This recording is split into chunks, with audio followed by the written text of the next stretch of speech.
everybody, how you doing? Well, that's good. Woo! Welcome to the PHLY Flyers Postgame Show presented by Bet365. Download the Bet365 app and use code PHLY365 when you sign up. Whatever the moment, it's never ordinary at Bet365. JP, that was like 50 some minutes of a not that exciting game, but tight, boring games will often have dramatic finishes, and that's what we got tonight. Bobby Brink with the game winner. Sam Ersson comes up huge at the end. How are you feeling after that one? Dude, that was nerve-wracking. That was a stressful game. Obviously, the Blues get the goal in the early third period, and you're just thinking to yourself, "Oh my God, please, let's not go to OT. Let's not go to OT." Here comes Bobby Brink. Great job on both goals with the neutral zone movement, but this is a good win, man. And here we talk. This is what we talk on the pregame, right, Bill? Keep these wins going. Keep these performances going, and the confidence is brewing. Yeah, I really lots of things we could talk about tonight. The defense, outstanding. They had some timely goals. They scored enough to win. We're going to talk about where the offense has gone and where all the rushes have gone as we get through the show. But have to start with Sam Ersson. Follows up his 23 save shutout against the Bruins by stopping 20 of 21 against the Blues. Now, you see, like, 23 shots, 21 shots. That's a really good defensive performance. But if you can't trust the goalie, it can all just kind of go for naught. And he has stepped up big after some struggles after his first game. I don't know if he was as bad as his numbers, but we've said time and time again, like, his numbers were so awful, you could play considerably better than that and still not be very good. And I don't think much of the goaltending to start this season, especially Fedotov, obviously. But Ersson came back tonight with another solid performance, like 110 minutes without giving up a goal since the Boston game. He gives up one with 10:02 left in the third, and you go, oh, okay. Now it's tight late. Blues are pressing, but he shut the door. That Braden Shen chance at the end in front was huge. I had the Braden Shen anytime goal, and I was like, no, not this way. But he closed the door. I got to give it up for Sam Ersson tonight. Yeah, dude, it's a big one, right? Because, like, last Saturday we were talking about where we at with Ersson. This doesn't seem like, he started off the season so great, but then, like, I brought up the fact the defense, and, like, look at it right now. I mean, obviously he was great. He made some big saves that did keep it a low scoring game. For most of it, it was a shutout, but defense as well. I mean, you brought it up. I thought they were really big. That you constantly saw him in front of net, providing some extra support for Sam Ersson. And so, dude, like, this defense, it's a team unit, right? Like, if defensively they're going to keep pucks out of the net, it's got to be a team effort there. But yeah, Sam Ersson, at times you're going to have to rely on some big saves, and you saw it here tonight, Bill. Yeah, another game where they blocked a ton of shots. 24 shots they blocked tonight. Blocked shots 24 tonight. Who led the way with 6? Is that Sealer? That would make the most sense. Yeah, Nick Sealer has 6. He had that one painful one. I think it caught him, like, on the inside of the hand. Yeah, that was bad. But he's always is that when he went to the bench, like freaking out? Yeah, well, I think he was definitely, like, in pain there. And after the block, he kind of just yelled at the forwards, like, you got to get this puck out. And I do think we saw after a little bit in the first period where they were just hemmed in, we saw Matvei Michkov make some pretty bad defensive plays that led to him getting benched for a lot of the first period. I thought they tightened up as the game went along. Risto also had 4 blocks. Travis Sanheim with 3. It was a team effort tonight. There's way more tallies in the block shot column than there are blanks. I think Sanheim caught one on the visor. Yeah, Sanheim using the dome, the old cranium carom, shades of Roman Czechmonic, and he didn't really flinch. I know. He was like, I'm good, man. Don't worry about it. But I really like Sam Ersson. I like the character he showed last year. Like, listen, man, I know what it is. I'm the only goalie. I'm going to keep playing. He never used the excuse of, yeah, man, I'm tired. And the coach would give it to him. The coach would say, I know he's tired. Like, there's nothing I can do. We don't have any other goalie. And he just kind of ate it, and he was very professional about it. I've always liked his I think of it as, like, how a great closer, they're going to blow a save. It's going to happen. And then the next game, they're like, I'm throwing 99 by this dude. Like, they have to have that short memory and that confidence. And I think, like, a great quarterback. Yeah, man, you can throw a bad pass, can get intercepted, but you got to sling it next time you're out there. And that's the sort of mentality more than what he does on the ice. I'm not going to sit here and break down, oh, well, his technical skill, you see the way he uses the reverse VH or whatever. I'm not going to pretend to be able to break down goaltending. But what him is a guy, like, he gives up that goal in the third, and then he comes up with a bunch of big stops after that. He just has that ability to shake it off and maintain steadiness. And it's like so hard not to root for him. Like, you just kind of look at his tenure here in Philadelphia. I mean, like, last year, super tough. Like, listen, he's trying to make a name for himself, right? Like, and he's in the rotation with Carter Hart, and obviously Carter Hart's situation happens, and then boom, here you go, Sam. Here's the keys to the net. You be the net minder, and it was tough, right? We saw some tough stretches for Sam, and this year we were all kind of like, what is Sam's future here in Philadelphia? Is he 1A, 1B? Is he even part of this future? And like, you brought up the mentality of him, and that's really what I love about him. Like, yes, he might have a bad game, but he always finds a way to bounce back, and he's always so strong-minded. And Bill, this is the NHL. This is some of the best hockey players in the world, so they're gonna get theirs. And it's hard not to root for him. No, that's the thing, is more than anything, I want it for him. Like, because the way he laid it out there last year, the way he kind of ate it for the team, this is a fact-finding mission. One of, obviously Michkov coming over, that's huge. Jet Luchenko got the little tryout early in the season. We're redeveloping Jamie Drysdale. There's a lot of young-ish players that we're bringing along who are in important stages of their development. But Sam Ersson is very much like, we are in fact-finding mode. What are you? Are you a number one? Like you said, are you a tandem goalie? Are you a backup? I think he's proven pretty well that he's an NHL goaltender, and now it's really just about how good can you be? Can we depend on you for 55 starts a year? Are you a guy who, like, when he was in a tandem last year, he was excellent, and then he tailed off, but it was like, he wasn't just the starter. He was getting Brodeur level usage. Like, goalies, no one starts 31 to 36 or whatever it was anymore. Like, right. It was insane, and the numbers showed it out at the end of the season. I'm happy he's getting this opportunity, and like, whether it's Kolosov or Fedotov, just somebody who can start one out of every 3, one out of every 4, just so we can get a normal look, like figure out what he is as a normal starter. And I'm excited for him. It's 2 good games in a row. He had some clunkers before, but he had the great game in the shootout win against the Canucks. I think he's been more good than bad so far this season. And I think I'm looking forward to seeing his next start. Like, he's one of the reasons to watch this year, and that's an odd thing to say about a Flyers goalie. Yeah, listen, might just be me being a little optimistic, but I think that going forward, like, when you're just looking in the future, I think he could be part of this tandem here. You get another solid goalie, possibly a 1A. I think that I truly believe Sam Ersson could be a part of the future here. Yeah, I really believe so. And, we're going to see more Kolosov. I assume we're going to see more Fedotov at some point. Maybe he can get it together.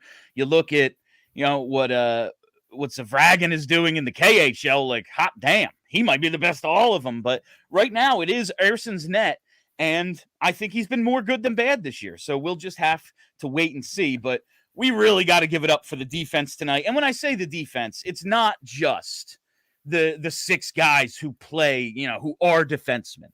It is a team effort. You see all the blocked shots, the how you orchestrate the breakout, having your point coverage, not allowing dangerous cross-ice passes and stuff. I'm still dying for some more offense. Scott Hartnell, before the third period, is sitting there like, they won a boring game against the Bruins. This has been mostly boring for 40 minutes. I guess we just got to keep doing boring. It's like, damn you, Scott. No, but that's what this team is right now. And maybe the rush offense comes back at some point. Maybe it doesn't. But right now, their path is a defensive-oriented team.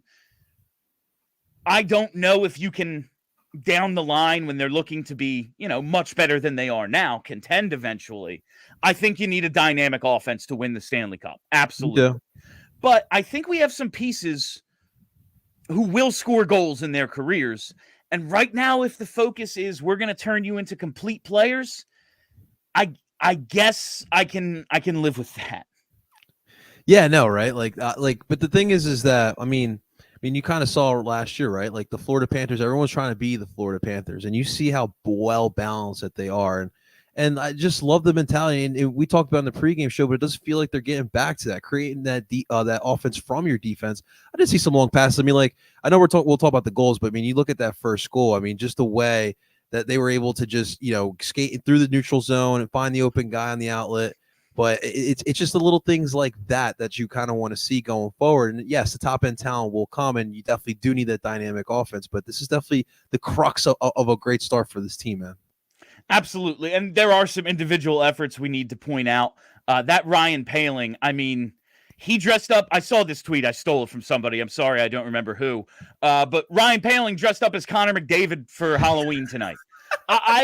He just stick-handled and skated through everybody to set up that Hathaway goal, and we have to give it. I wanted to do this when I do the Bet365 read, but since we're talking about the Hathaway goal, gotta give it to our man Neal Dexter. So Neal. Dexter Damas is back. He tweeted us this yesterday during the Trick or Treat show, trying to think of the biggest monster on the team. I think Hathaway pots one tomorrow, and he did.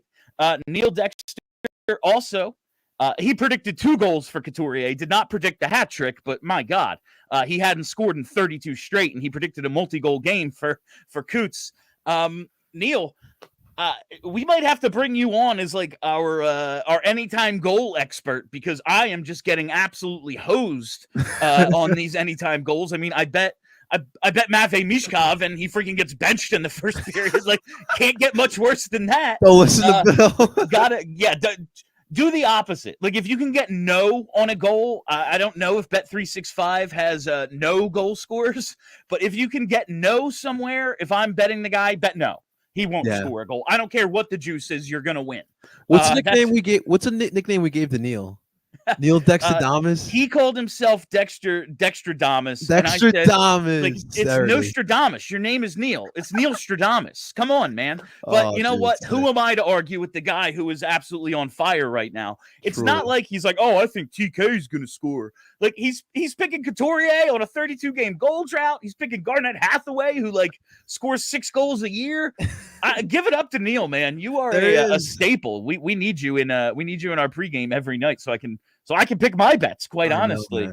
I do think we saw some in the third period of what we've been talking about, turning some defense into offense, some chances on the counterattack, getting second opportunities on the forecheck, and creating plays when they think they're about to break out clean. It's no.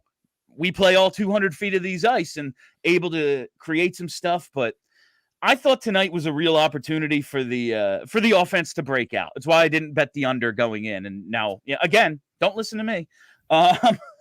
The Blues last game against Ottawa allowed 8 goals.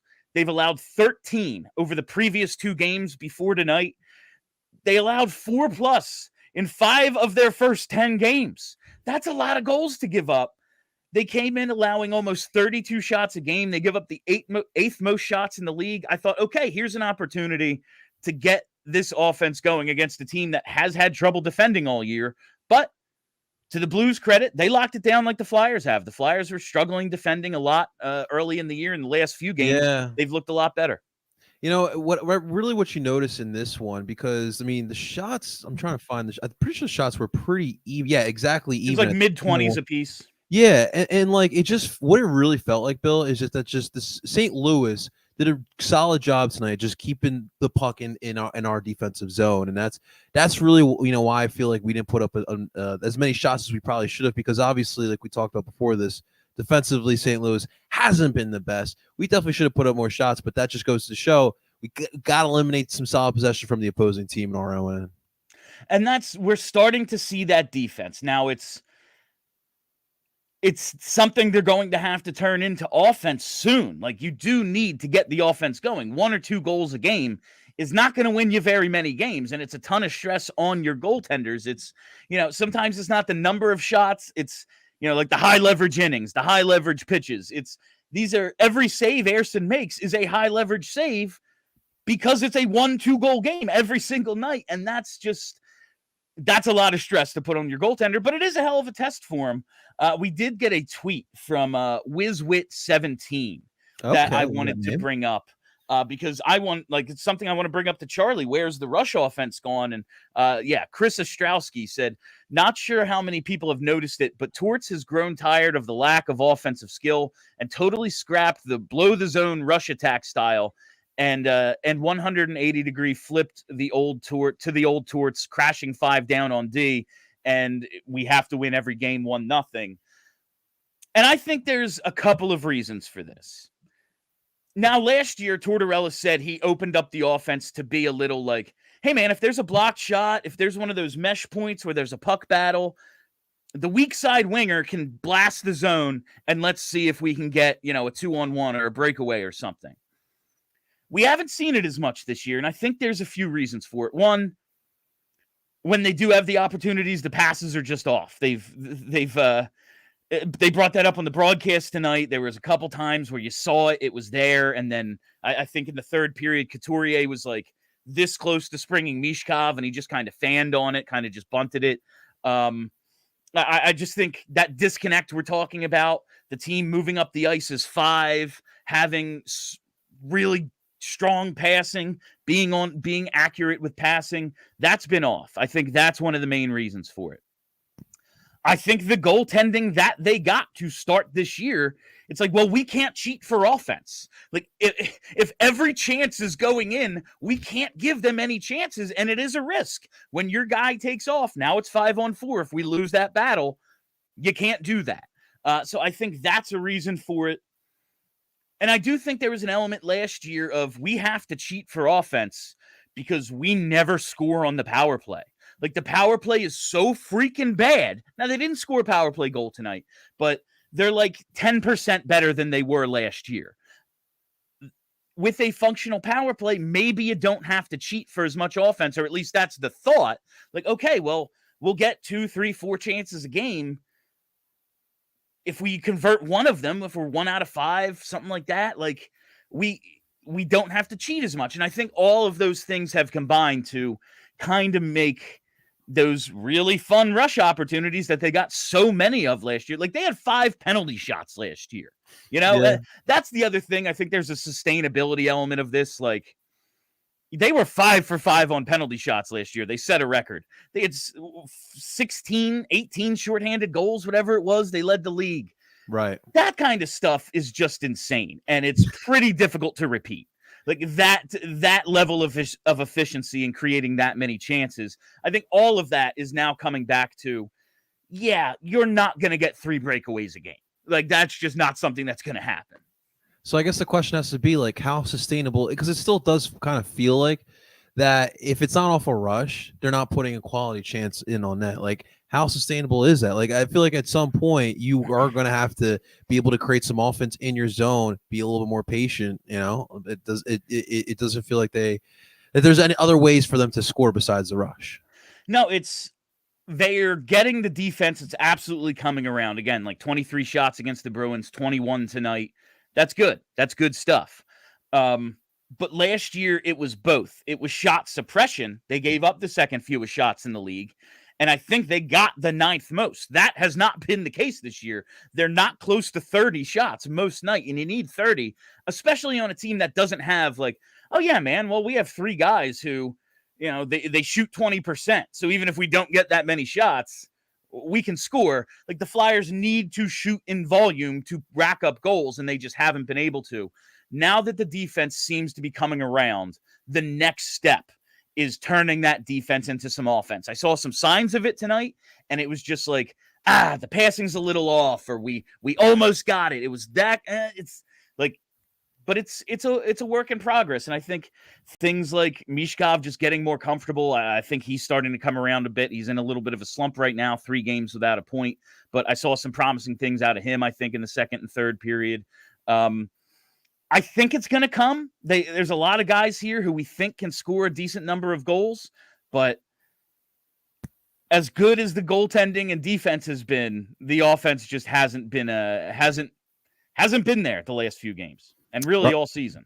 Right. I mean, also you figure guys like Tippett or Forster will start getting theirs as well. So I mean, it just feels like right now, like they like we talk about, like they are building that confidence, and eventually I do feel like those pucks will be able to fall in. Man, take some time.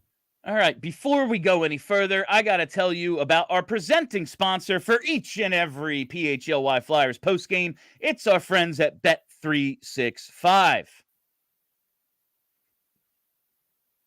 Bet365, whatever the moment, it's never ordinary. You know, I've been telling you about them all year. I Bet365 is my sports book of choice, and honestly, they probably love me right now the way my bets are going.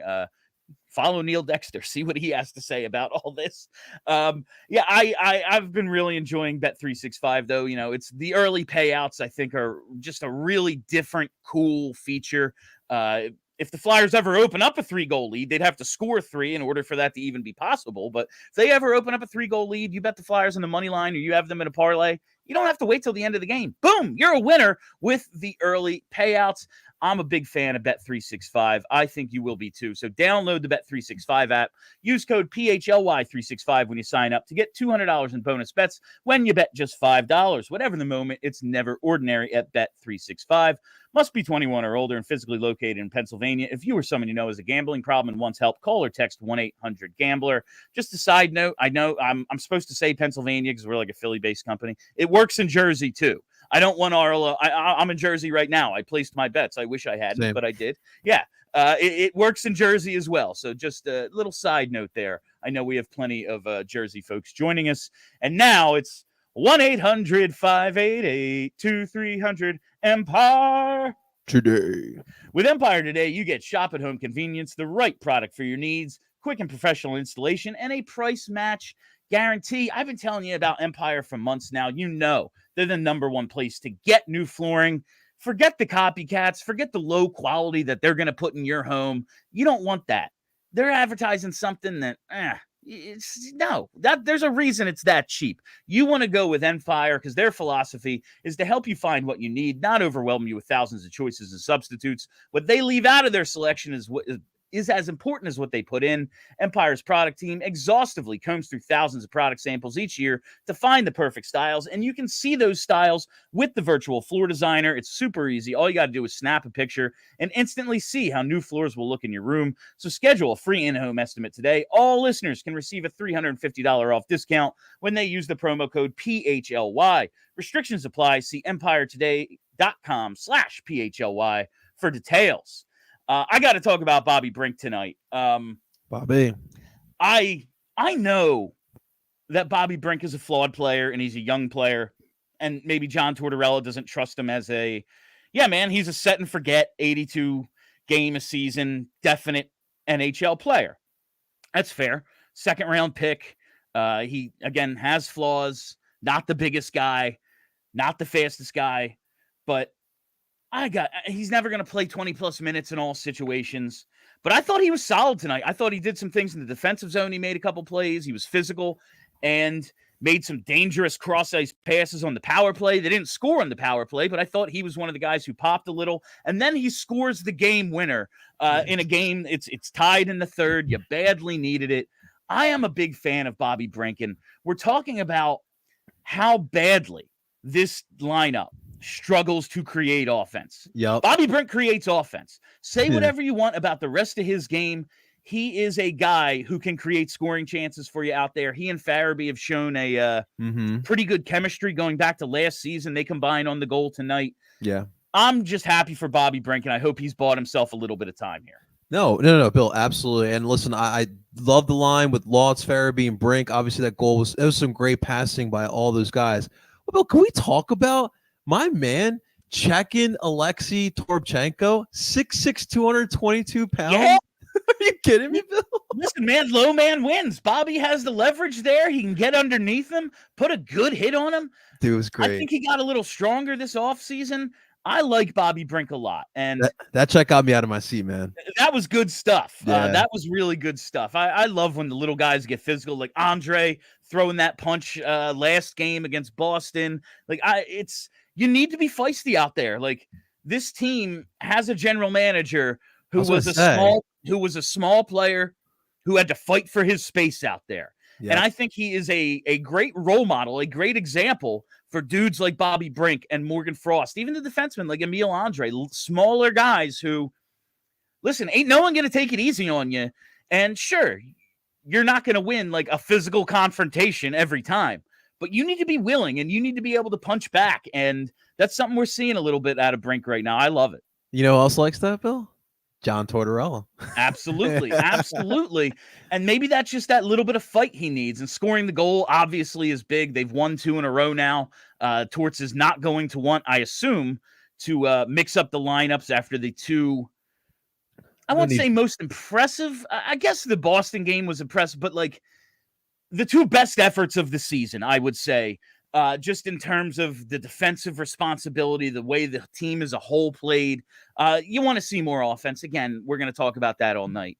But no need for Delorier. Yeah, I just, that's the thing is, if our options right now are Delorier or Brink, let's just leave Brink in there and see if he can build on some things. You know, Amen. He started the season on a 4-game point streak. He doesn't score for a couple in a row, and he's right out of there for 3 straight games. Now he's back in, and he stays in the lineup tonight after the Boston game, and he scores the game-winning goal. I love Bobby Brink, and I liked him when they drafted him. I'm a fan of Denver. I knew a dude who worked on their coaching staff out there for a little while. The Denver players always seem as if they're pretty polished. They're pretty good. It's a good program. Wanted Zeev at that draft, you know? Oh, dude. I just go back to that draft where they took Cam York over Cole Caulfield. And then in the second round, they come back and get Brink. And everyone goes, well, maybe they got the best of both worlds. Now, like Cole Caulfield leads the league in scoring right now. That would be nice. You know, but it was like, well, we got the defenseman. And honestly, Cam York has made it a conversation. For a little bit there, it was like, it seems like a mistake passing on Cole. And again, I would like Cole Caulfield, but Cam York, pretty damn good. And if Bobby Brink can be some semblance, I'm not saying he's going to be a 40-goal scorer like Cole Caulfield looks like he's going to be, but if he can be some semblance of a regular producer on offense, like they did a pretty good job with him. I'm just looking to see more out of Brink. I want to see him play more. Like a 20-25 goal around there goal scorer a year. Yeah, I think he could be a 35, 40-point guy who you have to shelter on a third line. He's not going to play penalty kill. Like, you got to use him right. Absolutely. I'm not saying he needs to be on the first line playing with Mish, like, you know, playing 20 minutes a night. That's not who he's going to be. But if he's on one of your power play units and he can maybe be a quarterback of one of your power play units, be like the point guard on that half wall and give you some good third line minutes like he did tonight, I don't know what's not to like about Bobby Brink. Yeah, and that's what we're asking for. Seeing some of the young players take some of those strides, and like Bobby Brink's one of them. Obviously, Tyson Forrester got the benching, but then look, he got a nice little goal in the last game against Boston. So it's all about seeing these guys take them strides. And right now, Bobby is definitely taking those strides, and this is what we want to see, guys.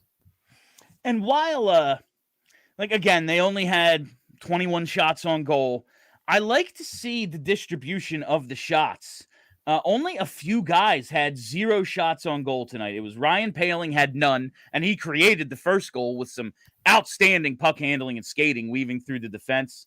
Who else? Let's see. Farabee is the only other forward who didn't have a shot and set up the Bobby Brink goal. And then on defense, Emil Andre didn't have a shot. He had a few attempts that got blocked, and Eric Johnson didn't have a shot. That's it. Everyone else had at least one.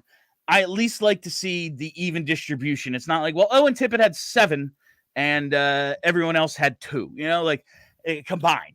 I do like to see, I think now that we've seen the same lines for a few games in a row, I think we're starting to see some chemistry build. Like Brink with Farabee, that goes back to last year. We really liked them together last year. Now Lawton seems to be kind of staking claim to that 3C spot, so we can keep that line together. I liked what I saw somewhat out of Frost, Tippett, and Forster tonight. And that top line, happy with it. But that will bring us to Michkov and the benching. Game 11. We all knew it was going to happen at some point. Now, he does come back. It's not as if he got the torch treatment of like Farabee last year, played the first shift, And then, yeah, man, you got 36 seconds of ice time. You're going to sit on this bench for the next, 59 and a half minutes and just work the door. You are now effectively a coach working the doors. He didn't get that treatment, but he takes his first shift in the first period, and he made a couple of bad plays. Like, he turned the puck over. Then the guy who takes it from him just kind of dances around him, Mish gave like a half-hearted attempt at a stick check. Wasn't really anything there. They get a shot attempt out of it. He sits. He does go out with the first power play unit a little shortly after that, but Owen Tippett replaced him for the most part in the first period. But he does get 2 more shifts in the final few minutes of the first, and then he came back and it looked like he was taking his regular ice time. I don't have a problem with that. If it's just like, listen, man, we need more out of you. I tweeted as soon as it happened, we need more out of Michkov than that. I'm not expecting him to win a Selke trophy. I'm not expecting him to be a dominant defensive player, but like, you need to look like you're trying a little bit there, especially after you're the one who turned the puck over. Like, you can't be half-hearted that way, and that's fine. That's just coaching. I don't think that's anything abnormal out of John Tortorella. As much as we love Michkov, he's our guy, exactly. He's our savior. He's our reason for hope. You do have to coach him still. Like, he's not above that. Yes, we got to remember that. Listen, we're all super excited and giddy about Michkov, but yes, he's still a rookie, and there are still going to be coaching moments that are going to have to take place throughout the season with Michkov. And in game 11, it happened in the first period. You sit him down, you coach him up, you should tell him, listen, we can't have those type of turnovers, right? And he goes back out there and he has himself a solid game. You want to see that bounce back. And the thing is too, Bill, I feel like Michkov is not the same type of player like a Morgan Frost or a Tyson Forrest or Bobby Brink. I feel like he's cut from a different cloth, and I think that Torts understands that. So in this instance, it's about sitting him, explain to him what went down, why you sat him, and boom, you put him right back out there. It's a different situation than the other youngsters that have gotten sat. And that's we talked about this, I think, on yesterday's show. Like, Morgan Frost, last year, John Tortorella was asked, like, hey, Morgan really looks like he's worked on the details of his game. He's not a defensive liability anymore. He's looking pretty good out there. Like, is that something that's going to earn him more ice time and more trust? And Torts is like, listen, all that stuff is great, but he needs to score more. And like, Morgan Frost might just be a 40-point player, and at that point it's like, well, what is he? Like, if he's an offense-only player, but he only gives you like 40 points a season, what does that make him? Michkov's ceiling is 100 points. Like, he's going to be a guy who will score enough that you put up with some of the defensive liabilities. But if you can coach that out of him early and turn him into an even better player, like, that's why John Tortorella is here. John Tortorella is here to make a man out of the boys. This is what it's going to be sometimes. And as long as it's not petty, as long as it's not like, oh, you didn't do what I asked, so now you're going to sit for 3 games, and you're never going to get out of my doghouse, and I'm going to tell, like, obviously he's not going to tell him we got to trade him. Like, he's still one of the leading scorers on the team. But, like, as long as it's constructive, I'm fine with it. Well, Bill, we don't play a Russian team, so at least he's not going to get benched in front of his home crowd. That's a fair point. You can't bench him in front of the hometown crowd. That is very important. At least, there's no Sanheim in Calgary. Right. There's no Brink in Minnesota. He can't do that, at least. And that's a bonus, honestly. It's good for Torts and it's good for Michkov that at least there won't be that opportunity to create a rift between the two. Exactly, brother. Exactly. That's good stuff. Want to go back to the defense for a second, because I got to give it to Rasmus Ristolainen, man. He's second on the team in ice time tonight, second on the defense with 23:42. Sanheim obviously gets the bulk of the minutes. He plays almost 26 minutes tonight. Risto, 23:42, a shot on goal, 4 blocks, a hit. I had no idea how this top pairing thing was going to go with him, and it's been pretty good. Yeah. It has been pretty good. Like we talked about, maybe he and Zamula just both sucked to start the year, and I'm sure it wasn't all Zamula. Maybe Risto's just worked on some things and shaken off some rust. He hasn't played real hockey in a long time. Like, he missed a lot of hockey last year, only played 30 games. But we're seeing a Risto that we haven't seen since he got here. And really, like, yeah, he played a ton of minutes in Buffalo, but it didn't go well. Like, Right. it went poorly for him. He put up points because he was on a power play with Jack Eichel, but he didn't play all that well. It was a shock when the Flyers gave up a first-round pick for him. We all called it stupid at the time.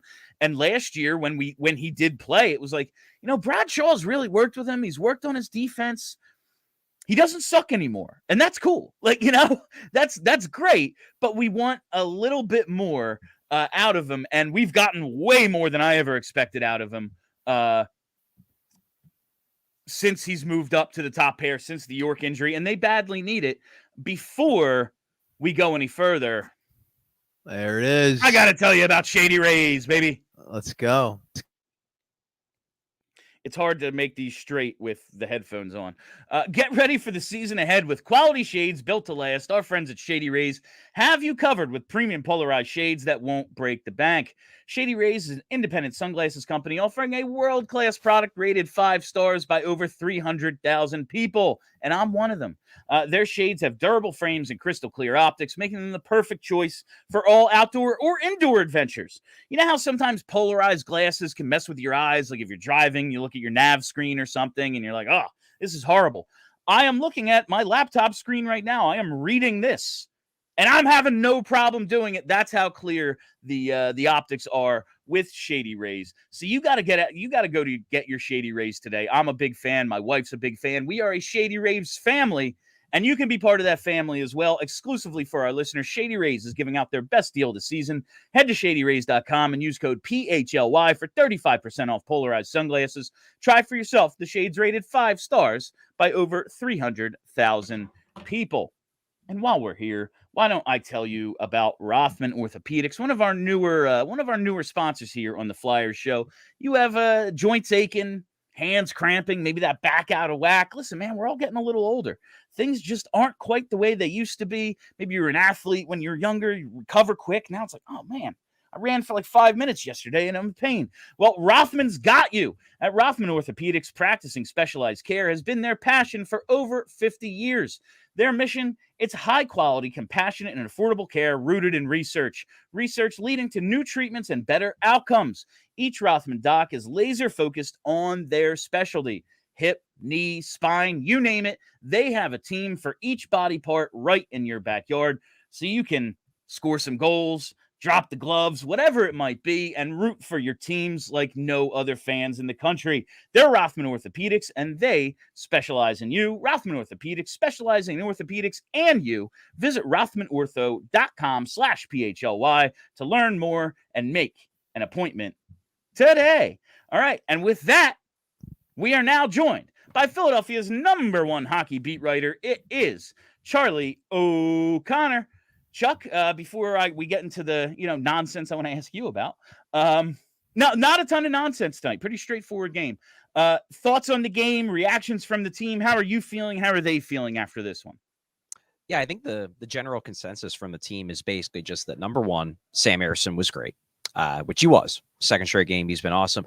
Second is just that the defensive play, the structure has gotten dramatically better. And I think they know that they need more offensively. They know that this isn't a sustainable long-term solution to winning games, just scoring 2 goals a night, basically. But the structure was so bad a week, 2 weeks ago that this is a dramatic improvement. Now, doesn't mean they're finished, but it does mean it's a dramatic improvement.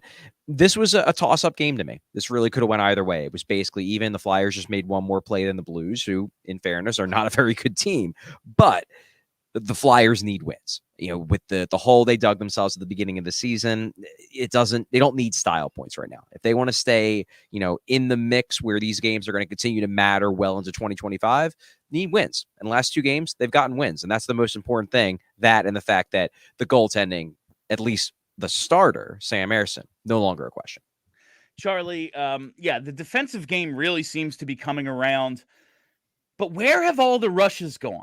We got a question, or we got a tweet that I wanted to share with you that I had some thoughts on earlier. It was from Chris Ostrowski. It says, not sure how many people have noticed it, but Torts, he basically says he's abandoned the, hey, weak side winger, you take off, and we're going to try to push for all these rushes. And they're crashing down 5 on D and try to win these low-scoring games this way. My thought on it, and I want to see if I'm this far off, is it's a number of things. One, that disconnectedness we've talked about. When they do have the opportunities, they miss the pass.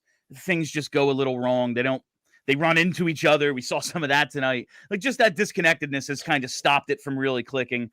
Also, when the goaltending is as bad as it was in the first 10 games, you can't cheat for offense because every risk is like, yeah, there's like a 50% chance we give up a goal here. If we're 5-on-4 and we have we lose a battle, it ain't going to go well. Like, all these things kind of combining to, yeah, the rush offense is just taking a back seat right now. Where have all the rushes gone, do you think? Am I off here? I mean, yes and no. So number one, I do track controlled entries. I haven't tracked this game, but I tracked all the other games. The Flyers are still very much a controlled entry team. They are not playing dump and chase. They are carrying the puck in a lot. Now, I would say that they haven't had as many dangerous rushes this year as compared to last year. That seems true. It just by the eye test. That said, I do agree with your point that there are times, it's not like they have gone full conservative. There are times where they have wingers stretch in the zone, where they try to find guys for stretch passes, and it's just not clicking. The passes aren't quite where they need to be. Even when they hit a guy, it maybe doesn't maybe isn't clean. And it slows everything down, and then the rush goes slower, then they can't attack in transition with the kind of speed they did last year. So that's part of it. That said, I do agree with the tweet person that they are definitely being a bit less aggressive. And I think that kind of is a necessity given the fact that they were struggling so much. You talk about goaltending.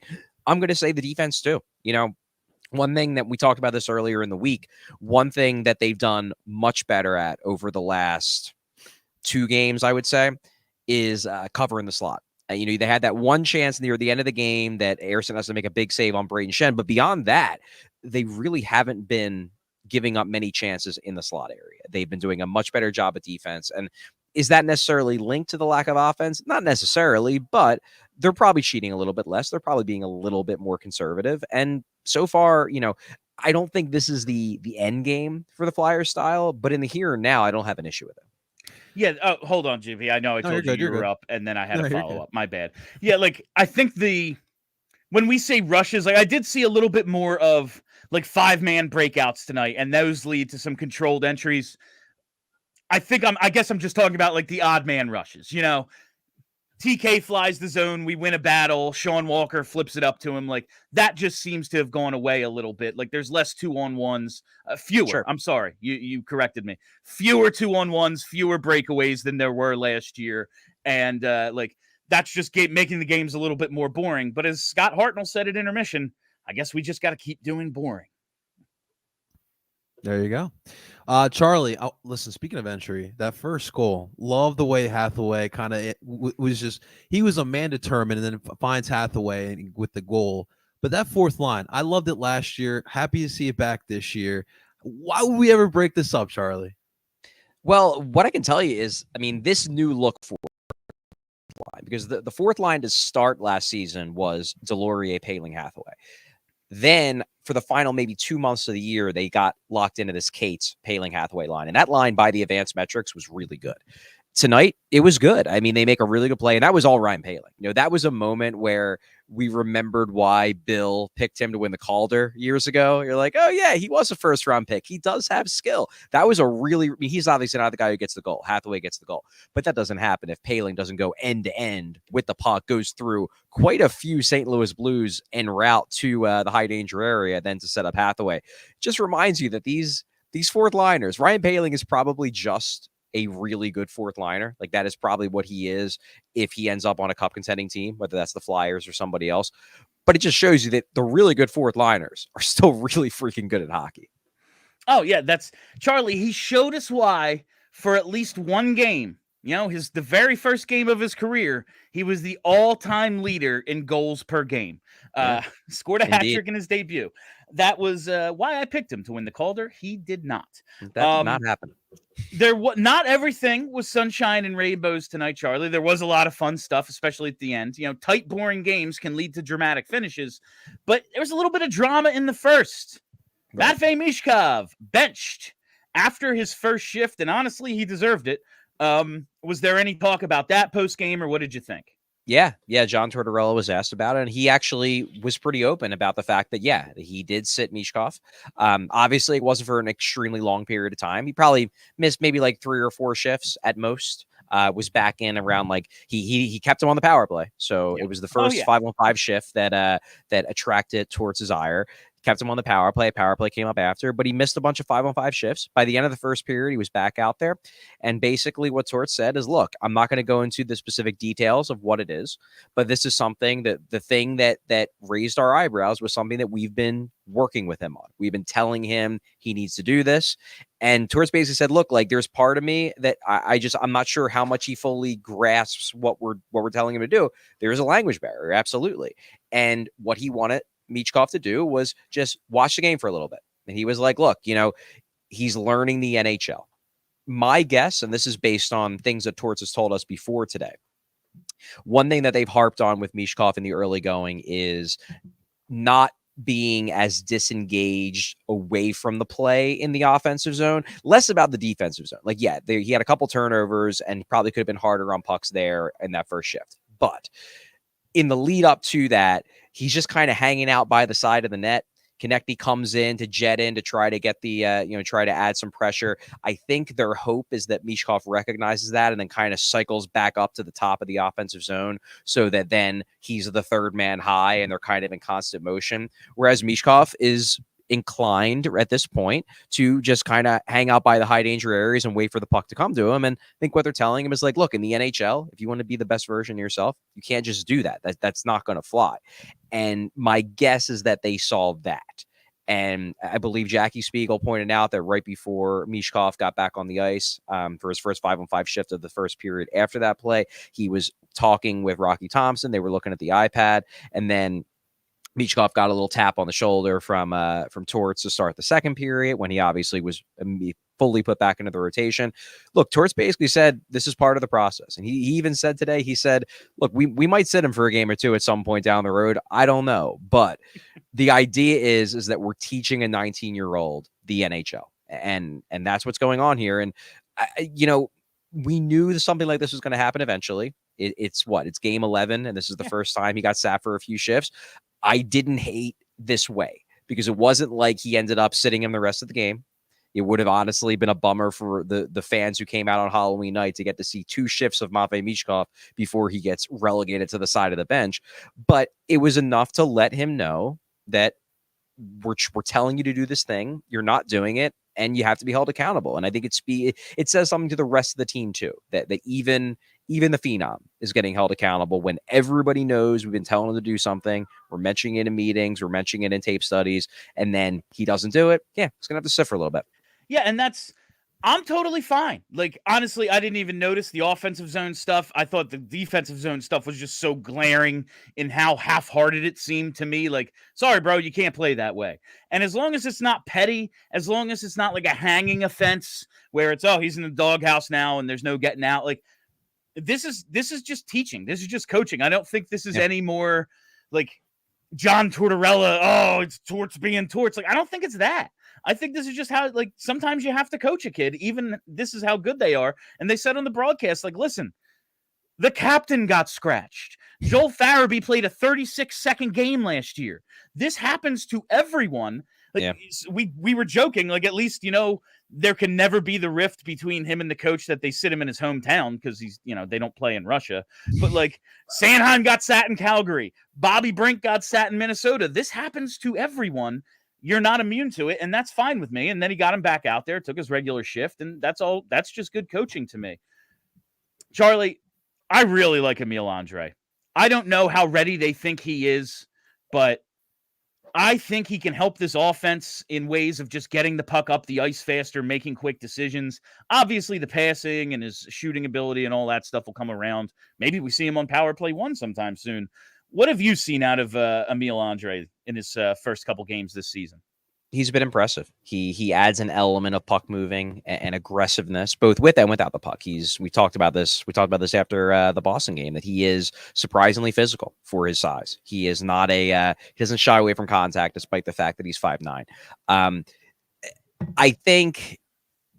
Look, I asked John Tortorella this after practice today about Zamula. About how long is it going to be out, and basically Torts said, "Look, we're not going to stop developing Yegor Zamula. That remains a focus. He's going to get back in at some point. But when you're trying to get a team to turn it around and they start turning it around, you can't change the lineups. At least in his mind, you can't change the lineup. If I tell these guys you got to be better and then they start being better, I can't reward a guy who's part of that process by taking him out of the lineup. I have to stick with this. And I think they're going to continue to stick with it. And I don't think it's a coincidence. Like, they lost Cam York, and that hurts. He's a really good defenseman. He's developing into, I think, a legitimate, maybe even top pair defenseman. He looks real good.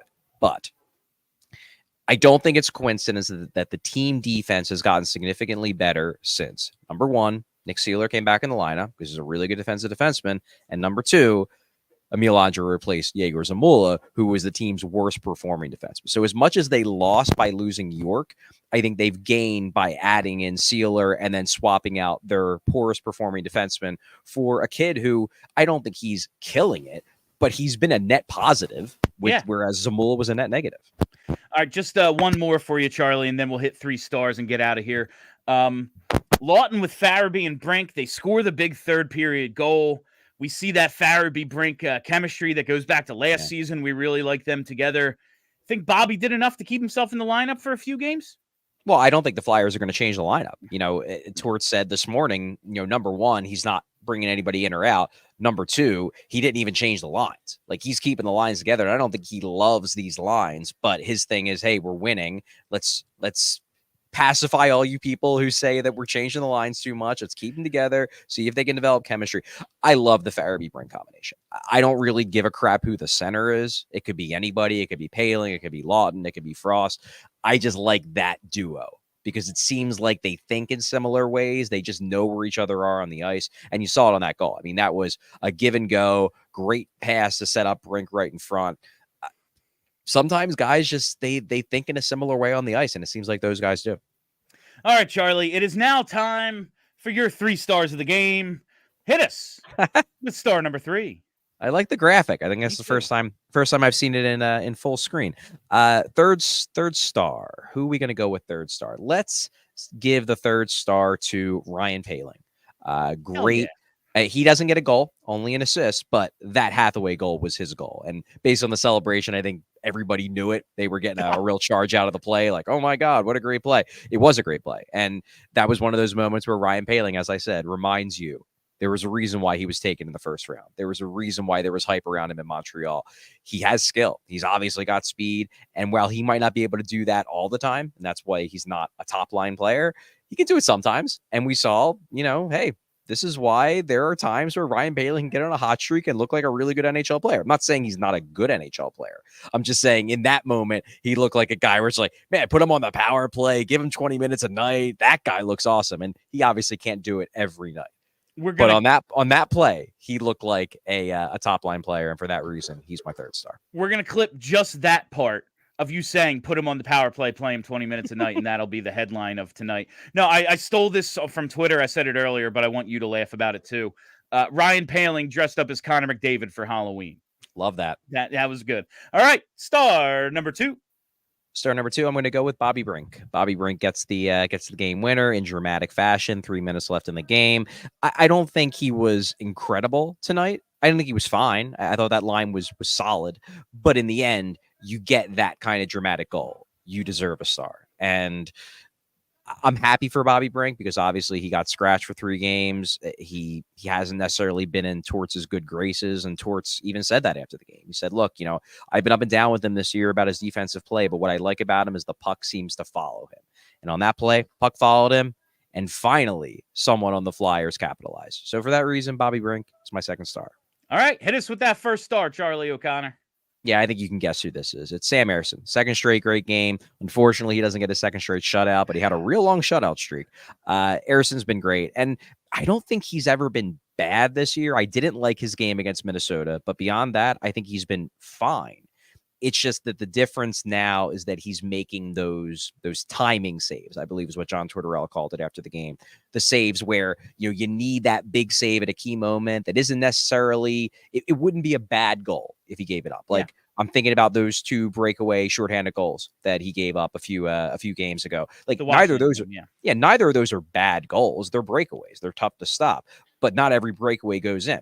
And if he makes one of those 2 saves, maybe the Flyers win that game. He didn't. They lose. These last 2 games, he's making those saves. He's making those key saves. And I'm thinking especially that huge one on Braden Shen at the end of the game with 20 seconds left. Like the Sam Ersson from a week ago allows that to get through him. And then they're in overtime. Maybe they lose in overtime. And this is all a big bummer. And we're talking about an entirely different narrative. Instead, he makes a save. They come away with the win. Sam Ersson has been really good these last 2 games, and for that reason, he is my number 1 star. All right, Charlie, that is Philadelphia's number 1 hockey beat writer, Charlie O'Connor, coming to us live from the Wells Fargo Center after the Flyers' 2-1 win. I will talk to you. We're off tomorrow. I'll talk to you Saturday, my friend. Talk to you Saturday, William. See you, Charlie. All Thanks, right, that's Charlie. Now, I want to thank the diehards for joining us. Very much appreciate our diehards. If you're not a diehard, now's the time to sign up. $48 for the year. That's right. $4 a month to become a diehard at allphly.com.